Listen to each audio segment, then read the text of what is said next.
yung ating gasolina, 29 liters, no? Yung ating nakakarga sa automatic, dahil automatic to nung nakuha natin kanina. Tapos yung naging earnings na natin sa gasolina natin na 26 ay yan lang 5,452, no? At naka 19 na bookings. Pero meron tayong ano nan, strike tatlo. So bali 600 yun.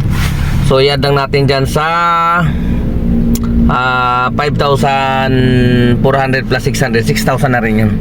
So ibawas natin yung 26. So magkano ba yung sobra natin doon? So yan guys, no, bali yung ating earnings ay 6,000 sakto. Tapos ibawas natin yung gasolina na 29, no, equals 3,1 na lang. So ibawas pa natin ulit dyan yung boundary na 1,3. Meron na lang tayong 1,8, no. So ganun kasaklap yung ating gasolina.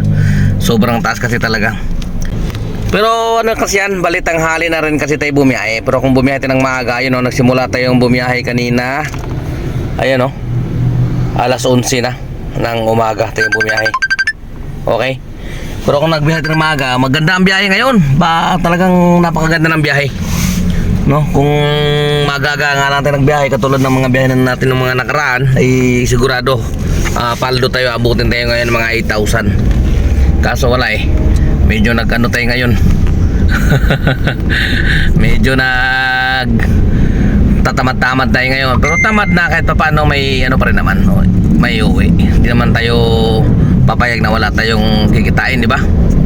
Tapos kahapon, nagbiyahe din tayo kahapon. Kaya lang, ganun nga rin, petiks pa rin. Ayun, ito yung biyahe natin kahapon, no? Yan, no, naka 4-7 lang tayo kahapon. Kasi nagsimula tayo niyan, ayan, no, alas 7 ng umaga. Okay? Tapos natapos tayo alas 7 ng gabi tayo man natapos. 23 na bookings kahapon. Okay, so bawi tayo bukas. Nandito na rin ulit tayo sa Valenzuela ngayon, no? Umuwi na rin muna tayo. Hindi na muna tayo natutulog dun sa Makati.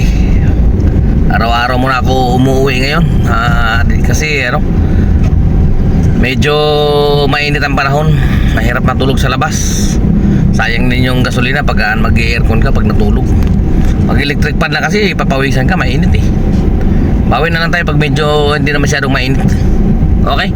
So ganito naman talaga ang ginagawa ko pagka itong summer, kasi nga mainit. Kaya umuwi muna ako sa Valenzuela, sa bahay. Okay? So yun lang mga ka-PJ, no, sa update natin ngayon. Basta napakaganda ng biyahe ngayon. Kahapon napakaganda din ng biyahe. Kaya nga lang, tanghali na rin tayo bumiyahe, tapos maaga rin tayo gumarahe. So bukas, try natin, maganda din yan. Alam ko pag Sabado maganda yan, kasi konti lang yung bumiyahe. Tapos linggo, lalo sa linggo maganda yan. Kaya biyahe tayo niyan linggo. Okay? Walang ka traffic, dire-diretso lang ang biyahe. Ibiruin mo kanina, alas 11 na ako nakapagsimula, pero ano pa rin ako, di ba? 6,000 kasama yung strict na tatlo yung nakuha natin ngayon eh. Okay? So yun lang mga ka-PJ. Maraming salamat muli sa inyong patuloy na pagsubaybay. Ka-PJ nyo, temporary signing off. Nandito na ako sa ano, ayun, dalandanan na yan sa unahan. Ito is ano, ayun, is medical center. Okay? Adios mga ka-PJ. Ingat.